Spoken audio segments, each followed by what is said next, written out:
जय हिंद, जय भारत, वंदे मातरम। जय गौ माता। गुरु के चरणों में नमन करते हुए आज आपके साथ में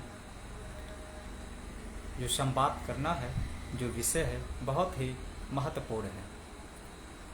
मेरे प्यारे साथियों, आप सब समय निकालकर हमारे साथ बने रहें और जो भी जानकारी आपके द्वारा या हमारे द्वारा इस समाज हित के लिए है तो उसे प्रचार प्रसार करने का भी कार्य आप या हमारे द्वारा होना चाहिए, जिससे और भी अन्य लोगों को वह जानकारी मिल सके और सामाजिक हित के लिए अपना अहम योगदान दे सकें।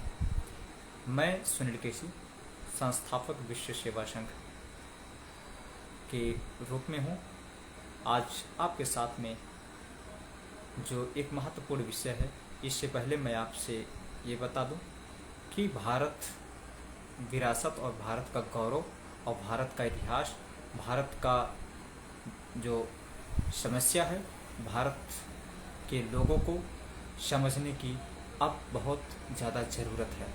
अभी तक जो भी देश आज़ादी से पहले और देश आज़ादी के बाद में दोनों पहलुओं को ध्यान में रखा जाए तो अभी भारत पूर्णतया समस्याओं के समाधान नहीं कर सका है। उन समस्याओं को समझने के लिए मैं आपके साथ में रोज़ाना एक नए विषय के साथ में आपके साथ में संवाद करूंगा और वो जो बात होगी, जो विषय होगा, कहीं ना कहीं समाज हित के लिए ही होगा। आज आपके साथ में जो विषय रखा गया है, जो विषय है वो महत्वपूर्ण विषय है। पंचगव्य अमृतम, पंचगव्य अमृत कैसे है और पंचगव्य अमृत से हमारा क्या लाभ होगा, इन्हीं सभी विषयों को लेकर मैं आपके साथ संवाद करूंगा। समय थोड़ा लगेगा, लेकिन आप पूर्णतया इसे आप देखें और जो भी हमें जानकारी मेरे गुरु के माध्यम से, सोशल मीडिया के माध्यम से, न्यूज़ प्लेटफार्म के माध्यम से या फिर अन्य दस्तावेजों के माध्यम से जो भी जानकारी हम तक आई हुई है, मैं आपके समक्ष वो प्रस्तुत करना चाहता हूं और उसे आप देखें। फिर आप आगे जैसा आपका विचार हो, राष्ट्र के प्रति, भारत देश के प्रति, समाज के प्रति, तो आप वह योगदान कर सकते हैं। समय के रूप में, प्रचार प्रसार के रूप में, अपने विचार के रूप में और भी अन्य माध्यमों से आप राष्ट्र हित के लिए कार्य कर सकते हैं। पंचगव्य अमृतम की अगर बात होती है तो पंचगव्य का जो विषय है वो कहीं ना कहीं गाय से जुड़ा जाता है और गाय का जब नाम लिया जाता है तो भारत में बहुत ही शालीनता से, बहुत ही नम्रता पूर्वक, मातृत्व भाव से गाय यानी गौ माता का नाम लिया जाता है और गौ माता को बहुत ही उच्च दृष्टि से, आत्मसम्मान के साथ में, आदर के साथ में उनका नाम लिया जाता है और अपने जीवन में उनके द्वारा जो कृत कार्य होते हैं वो अनुसरण किया जाता है। लेकिन दुर्भाग्य इस समाज में बहुत सारा है। दुर्भाग्य इस समाज में है कि आज भारत देश की जो भारत नस्ल की गायें हैं बिलख रही हैं और भारत जो नस्ल की गायें हैं उन पर जो इस समय संकट मंडरा रहा है वो हम जैसे समाजसेवियों को, आप जैसे युवा प्रकोष्ठ और समाजसेवियों को सोचने समझने की बहुत ज़्यादा समय की ज़रूरत है। क्योंकि सरकार एक अलग दिशा में कार्य करती है तो सामाजिक संस्था के लोग अलग दिशा में काम करते हैं। ऐसे जो राष्ट्र प्रेमी होते हैं, जो राष्ट्र हित के लिए होते हैं, समाज हित के लिए होते हैं, उनका कार्य अलग होता है। तो उन सब पहलुओं को ध्यान में रखते हुए मैं आपसे जो भी बात करूंगा, जो भी संवाद करूंगा, सुबह और शाम कहीं ना कहीं भारतीय समाज के लिए, भारत के गौरव के लिए, भारत का इतिहास, भारत की बात, भारत का शौर्यगाथा और भारत के साथ में जो घटनाएं घटी हैं, पूरे तथ्य के साथ में, पूरी प्रामाणिकता के आधार पर आपके साथ में संवाद करने का जो मिलेगा समय, मैं आपके साथ में वो रखूँगा।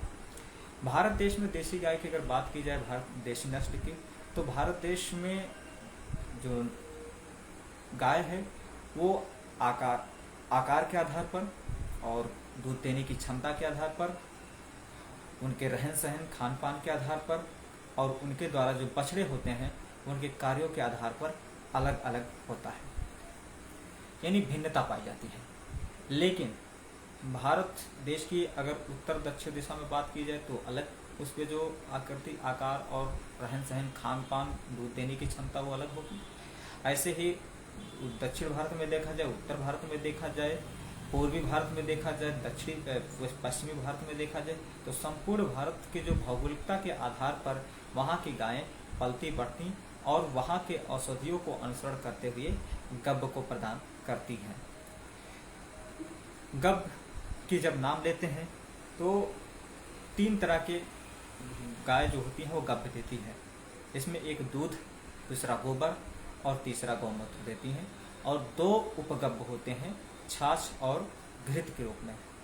3 गब्बों के आधार पर इनके जो देखा जाए गुण, जिसके लिए आजकल गाय के ऊपर बहुत सारे वैज्ञानिक टीका टिप्पणी कर रहे हैं, बहुत सारे लोग तमाम प्रकार के प्रश्न कर रहे हैं। मैं आश्वासन और जो हमारे गुरु हैं उनके माध्यम से और भी कई लोगों के माध्यम से जो भी प्रमाणित हुआ है, वैज्ञानिक भी कुछ हैं जो इस पर काफ़ी काम किए हैं, उनके आधार पर गाय के जो तीनों गब्ब हैं समान गुणधर्म होते हैं। यानी उनकी जो गुण है कार्य करने के तीनों को अगर सम्मिलित रूप से देखा जाए तो एक ही कार्य होता है, जो गुण होता है समस्त मनुष्य के शरीर के निवारण के लिए, रोगों को निवारण के लिए उनका उपयोग किया जा सकता है। इसमें कोई भिन्नता नहीं है। गब्यों में आकार में है, दूध देने की क्षमता में है और उनकी बछड़ों के द्वारा काम करने की क्षमता में। जैसे कुछ गाय अगर दूध अधिक देती हैं तो उनका गौमूत्र कम गुणकारी होगा, कुछ जो दूध कम देती हैं तो गौमूत्र अधिक गुणकारी होगा। ऐसे ही गोबर और जो घृत होती है, जो छाछ होता है, ये सब। तो इन 5 को मिलाकर देखा जाए जो पंचगव्य का निर्माण होता है वो धार्मिक रूप से और मानव स्वास्थ्य के रूप में सभी के लिए हितकारी होता है। इसमें कोई दो राय नहीं है। पूरे प्रयोग के आधार पर यह बताया जा रहा है और आप इसका प्रयोग भी कर सकते हैं। वही वेद में अगर देखा जाए तो कहा क्या गया है कि तिलम न धान्यम पशु न गावा, यानी जो जिस प्रकार तिल जो धान्य में होते हुए भी धान्य के श्रेणी में उच्च श्रेणी में आता है, उसे धान्य नहीं कहा जाता है, उसे एक उच्चतम स्थान दिया गया है। ऐसे ही पशुओं में गाय को पशु नहीं कहा जाता बल्कि एक गौ माता या गाय का रूप दिया जाता है। माता का स्थान दर्जा सर्वश्रेष्ठ स्थान दिया गया है। तो ये जो गाय है, गाय को एक अपने संस्कृति के साथ में भारत के अहमियत के आधार पर, भारत में जो गाय की जो गरिमा है उसके आधार पर गाय की महिमा, चाहे वो भगवान के रूप में जो भी जन्म दिए हैं उनके द्वारा, या क्रांतिकारियों के रूप में, या जो गौ प्रेमियों के रूप में, या कृष्ण प्रेमियों के रूप में, श्री राम भक्त के रूप में, जो भी हैं वो सब अलग अलग तरीके से काम करते हैं और अलग अलग श्रद्धा भाव रखते हैं। गाय से जो तीनों गब्ब और 2 उपगब्ब मिलकर ये प्रथम भक्ष्य बन जाता है। प्रथम भक्ष्य मतलब बच्चे का जन्म होते हुए पंचगव्य को पिलाने योग्य है, प्रथम भक्ष्य माना जाता है। अगर जैसे ही जन्म हुआ उस समय पंचगव्य का 5 बूंद अगर पिला दिया गया तो तमाम प्रकार के जो इस नॉर्मली ये टीका लगाइए, वो टीका लगाइए, ये काम कीजिए, वो उससे बच जाएंगे हैं, वो बच्चों को नहीं, और तंदुरुस्त भी रहेंगे, बीमार भी नहीं होंगे। प्रथम भक्ष्य इन्हें 2 ही माना गया है, तो माँ का दूध या फिर गाय के जो पंचगव्य होता है ये है। वो भी भारतीय नस्ल की गाय हो, विदेशी गाय ना हो, जर्सी गाय ना हो, केवल भारतीय नस्ल की गाय हो, उनका पहचान होता है। वो पहचान आप जो अगले जब कभी चाहे संवाद होगा तो मैं उसको बताऊँगा। मुख्यतः गलकम्बल होता है, कोबर होता है, सींग होता है और सूर्यकेत नाड़ी, ये सब उनके जो पहचान होते हैं। ये भारतीय देसी नस्ल की गाय है। गाय को देखा जाए तो गाय अपने आप में संपूर्ण चिकित्सा है। गाय के वैज्ञानिक और चिकित्सा को ध्यान में रखते हुए उनकी उपयोगिता के आधार पर देखा जाए तो गाय अपने आप में संपूर्ण चिकित्सा है, चिकित्सा विश्वविद्यालय है। यानी मनुष्य से संबंधित जितनी भी चिकित्सा होती है वो गाय में संपूर्ण है, अपने आप में संपूर्ण है।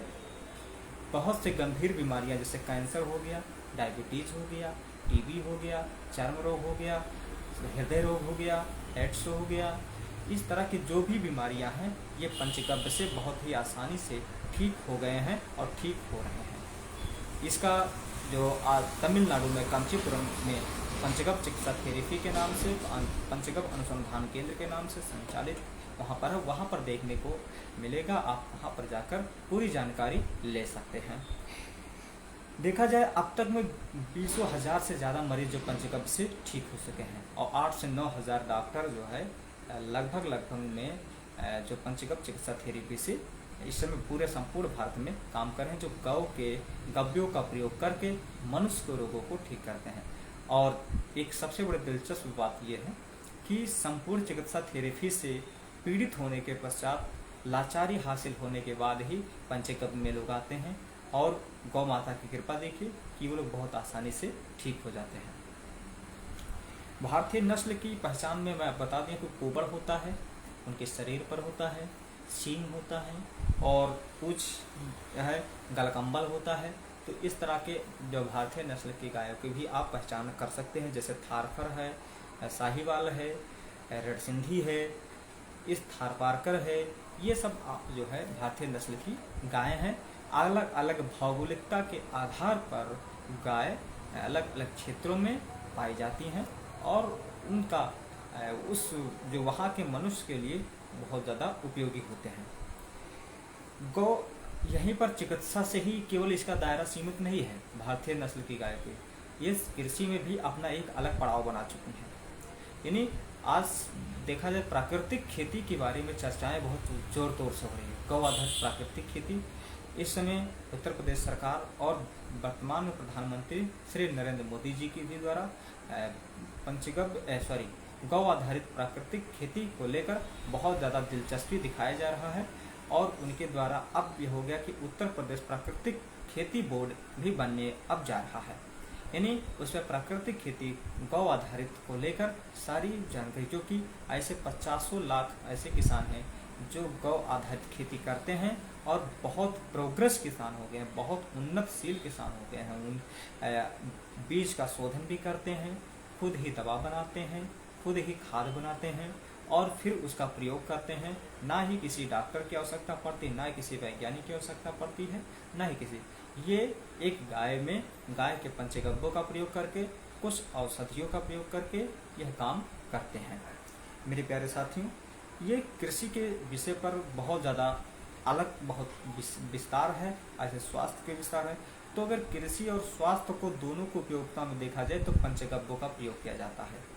यानी गोबर हो गया, दूध हो गया, घृत हो गया, छाछ हो गया, ये सब जो होते हैं प्रयोग, पंचगव्यों का प्रयोग कृषि में भी और स्वास्थ्य के रूप में भी किया जाता है। और सबसे बड़ी बात और है कि आध्यात्मिक के रूप में भी इसका प्रयोग किया जाता है, आध्यात्मिकता के क्षेत्र में भी। यानी अगर कोई मानसिक रूप से बीमार है तो किसी गौशाला में जाएं, जो देसी गाय हो उनके आसपास घूमें, उनके सानिध्य में रहें, उनकी सेवा सत्कार करें सुबह शाम। लगभग 15 से 1 महीने के बीच उनके मानसिक तनाव धीरे धीरे विलीन हो जाएगा और उन्हें एक सुखद शांति महसूस होता है। और गाय को देखने के पश्चात एक शांति अलग से वैसे ही भी महसूस होता है। लेकिन अगर उन्हें जर्सी गाय को देखा जाए या फिर भैंस को देखा जाए या और भी अन्य जानवरों को देखा जाए तो वो मातृत्व की भावना नहीं आती है, क्योंकि एक कहा गया है अपने जो पुराणों में भी है कि गौ सर्वदेवमयी, गौ सर्व तीर्थमयी। यानी गाय जो है, गाय में सभी देवता वास करते हैं और गाय में संपूर्ण तीर्थ है। अगर गाय का सेवा सत्कार किया जाए, गाय की रक्षा किया जाए, उनका रक्षा भी है तो संपूर्ण आपके देवी देवता प्रसन्न हो जाते हैं और जितने भी तीर्थ है वो भी आपको मिल जाता है। लेकिन ये तो एक धार्मिक हो गया। मैं धार्मिक को एक अलग किनारा करते हुए मैं वैज्ञानिक के आधार पर उनकी जो गव्य है एक पूरे प्रमाणिकता लैब में टेस्ट होने के पश्चात आप पता चल गया है कि मनुष्य के शरीर में जितने भी आवश्यक तत्व होते हैं वो गाय के गव्यों में पाया जाता है। इसीलिए गाय कहा जाता है कि सूर्य की सीधी प्रतिनिधि है, क्योंकि सूर्य के नाड़ी पाए जाने की वजह से सूर्य की सीधी किरणें गाय के सूर्य के नाड़ी के माध्यम से स्वरक्षार बनाती हैं और तमाम प्रकार की जो ऊर्जा होती है जो मनुष्य शरीर के लिए आवश्यक है वो गाय के माध्यम से मिल जाते हैं। इसलिए कहा जाता है कि सूर्य की सीधी प्रतिनिधि गाय है, देसी गाय है। धार्मिक के आधार पर देखा जाए, अब यहाँ एक और विषय क्षेत्र आ जाता है कि गव्यों का हम व्यवसायिक रूप में भी काम करते हैं, जैसे अगरबत्ती बनाना, शैम्पू बनाना, सर्फ बनाना और धूपबत्ती बनाना। इस तरह के पंचगव्यों का प्रयोग करके एक व्यवसाय भी अपना खड़ा कर सकते हैं। इसकी आजकल जगह जगह देखेंगे लोग अपने गौशाला में इसका प्रशिक्षण का आयोजन करते हैं और गायों के लेकर बहुत ज़्यादा जानकारी देते हैं और उन जानकारी के आधार पर आप खुद का एक बड़ा व्यवसाय भी खड़ा कर सकते हैं। सामान्यतः एक देसी गाय अपने पूरे जीवन काल में 25 से 30 हज़ार की मुनाफा जो है देती है। पूरा अगर खान पान सब मिला लीजिए तो दूध को अलग किनारा कर दीजिए, केवल जो है गोबर यानी जो खाद होता है वो मिला लीजिए तो 25 से 30 हज़ार की खाद आपको लगभग में वो तैयार हो जाता है। तो इस आधार पे देखा जाए, और सबसे बड़ी अब संकट यह है कि गाय के ऊपर मंडराता संकट है। गाय के ऊपर जो मंडराता संकट है वो बहुत है। हम लोगों को समझने की अब यहाँ ज़रूरत यह है कि अभी तक तो मैं इसकी उपयोगिता बताया कि भारत देश में भारतीय नस्ल की गायों के क्या महत्व है और गौमूत्र में कौन कौन से तत्व पाए जाते हैं, दूध में कौन कौन से तत्व पाए जाते हैं और गोबर में कौन कौन से तत्व पाए जाते हैं, घृत में है। अब घृत इसमें तो बड़े विदेशों में बहुत ज़्यादा मांग होने लगी है कि भारतीय नस्ल के गाय के दूध, दही, घृत, गोबर सब कुछ विदेशों में मांग होने लगी है, जबकि अपने भारत के लोग इतने मूर्ख हैं कि समझ ही नहीं पा रहे हैं कि हमें भारत की देसी गाय की जो है अहमियत को समझना चाहिए। अगर समझ नहीं पाएंगे बात तो विदेशी लोग इस पर अपना हावी कर लेंगे है और फिर हम वहीं के वहीं रह जाएंगे। भारत का जो गरिमा है वो खो देगा है, क्योंकि गाय से हमारे जो है पूरे भारत की गरिमा जुड़ी हुई है। आपको जानकारी ये भी होना चाहिए कि भारत की जो आज़ादी का जो बिगुल बजा था 1857 में, वो मंगल पांडे जी के द्वारा बिगुल जो बजा हुआ था उसमें गाय से ही जुड़ा हुआ मुद्दा था, क्योंकि जो कारतूस दिया जाता था उसमें गाय के चर्बी या जो भी है इस तरह के बातें जो बताई जाती हैं उसमें दिया था। उन्होंने मना किया और बदला लेने के लिए इतना बड़ा कांड किया और फिर जाके 1857 की बिगुल क्रांति बढ़ी और उसी से बात जाके धीरे धीरे बहुत सी सारी क्रांतियाँ हुई और जाके देश आज़ाद होने के स्थिति में आ गया। तो गाय केंद्र है, क्योंकि अंग्रेजों के नज़र में गाय प्रमुख केंद्र थी। उसके बाद में तुलसी था और रसोई घर था। यानी अंग्रेजों ने लगभग में कई सालों तक उन्होंने भारत के गाँव में भारत के लोगों के बीच में गुप्तचर भेजकर एक सर्वे कराया और उसमें देखा कि भारत की मिट्टी इतनी मजबूत, इतनी पवित्र, इतने स्वस्थ कैसे है, यहाँ का जो भारतवासी हैं वो इतने मजबूत कैसे होते हैं कि एक एक भारतवासी 5-6 अंग्रेजों के बराबर ताकत रखते थे। यानी अकेले वो मार गिराने की क्षमता उनके अंदर थी। क्योंकि भारत की मिट्टी इतनी पवित्र थी, भारत की मिट्टी इतनी पोषक युक्त थी कि जो भी अन्न उत्पादन होते थे वो तो उसमें ये लगा कि जो भारत एक कृषि प्रधान देश है, भारत का जो मुख्य व्यवसाय वो कृषि है, तो भारत के व्यवसाय को नष्ट करना है, भारत के अस्मिता को नष्ट करना है, भारत के संस्कृति को नष्ट करना है, भारत के जो गरिमा है उसको नष्ट करना है। इसमें उन्होंने काफ़ी शोध करके विचार करके तब जाके पूरे षड्यंत्र के साथ में गाय को काटने का काम शुरू कर दिया। और गाय का एक आंकड़ा जो बताते हैं उनके आधार पर कि जब देश आज़ाद हुआ तो उस समय गायों की संख्या 34 करोड़ के आसपास में थी और 32 करोड़ मनुष्य आबादी था। लेकिन वर्तमान में 2 से 3 करोड़ गाय ही बची हैं। बाकी गाय कहाँ चली गई ये किसी के पास जवाब नहीं है। कट गई, कहाँ चली गई, क्या है, ये सब बहुत प्रश्न हैं और इस पर हम सबको सरकार से भी प्रश्न करना चाहिए और सामाजिक संगठन के लोगों को आगे आना चाहिए। जो समाज सेवी हैं, राष्ट्र प्रेमी हैं, देश के लिए समर्पित हैं, उन सब को आगे आना चाहिए और गौ रक्षा के ऊपर जो कानून बनाने का जो इतने दिनों तक देश आज़ादी के बाद भी नहीं बन पाया, उन पर अब बनाने का काम अब वो समय आ गया है, बेड़ा आ गया है। अपने संगठन के माध्यम से, अपने जो भी आपके पास क्षमता हो, राजनीतिक पार्टी से जुड़े हों, सामाजिक संगठन से जुड़े हों, खुद का अपना कोई कार्य कर रहे हों या फिर कोई व्यवसाय कर रहे हों, जो भी है समिति है, उन सभी के माध्यम से अब धीरे धीरे यह आवाज़ उठाना चाहिए और संपूर्ण भारत में एक क्रांति का रूप धारण करना चाहिए, जिस पर गौ रक्षा के ऊपर काम हो सके।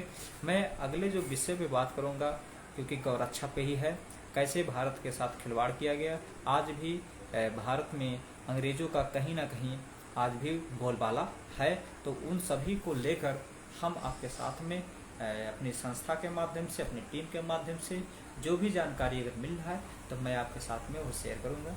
और भारत में पंचगव्य की इतनी महत्वपूर्ण भूमिका है, कृषि के रूप में, स्वास्थ्य के रूप में, आध्यात्मिकता के रूप में, व्यवसाय के रूप में। इस आधार पर पंचगव्य को अमृत माना जाता है और गाय की अहमियत इतनी ज़्यादा है कि जितनी जल्दी से जल्दी आप समझ जाएंगे, अपने लोगों को समझाएंगे, अपने गांव में समझाएंगे, अपने क्षेत्र में समझाएंगे, उतने ही जल्दी भारत को विश्वगुरु के पद पर आसीन होते आप देख पाएंगे हैं।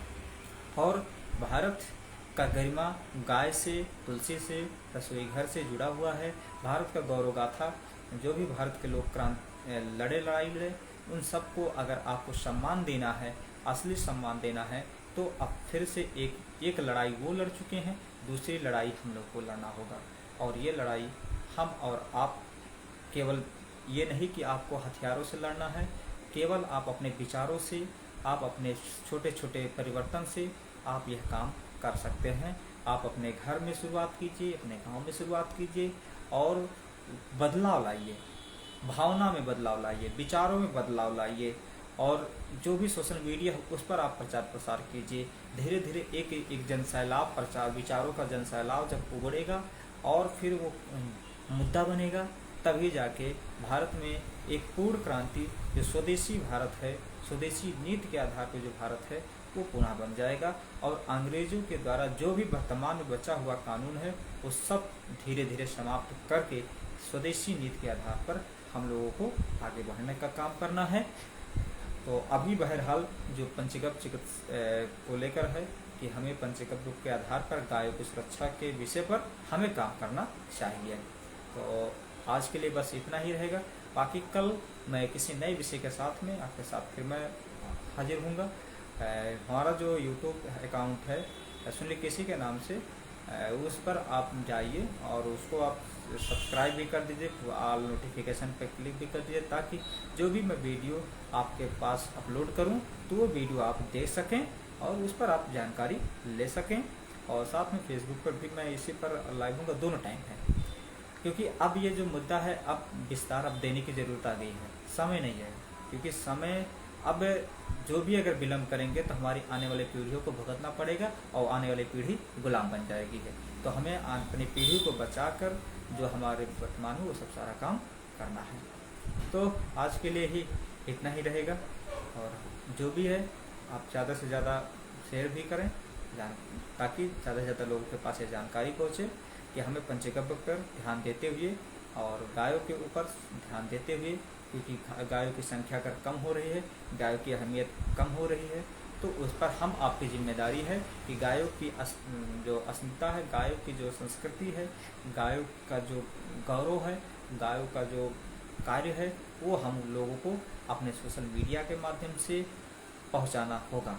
और साथ में जो समिति है, जो राष्ट्र प्रति के लिए भावना रखते हैं, धर्म के रूप में रखते हैं, देश के लिए रखते हैं, तो उन सबको भी यह आप समझना चाहिए कि अपना अपना जो मुद्दा है उस पर एक मुद्दा ये भी रखें, गौ रक्षा को लेकर, गाय को लेकर, गाय की जो चिकित्सा, गाय के द्वारा जो चिकित्सा होता है, गाय के द्वारा जो कृषि कार्य होता है, गाय के द्वारा जो व्यवसाय होता है, गाय के ऊपर जो क्रांति हुआ था, उन सब को लेकर हमें आपको जोड़ना होगा।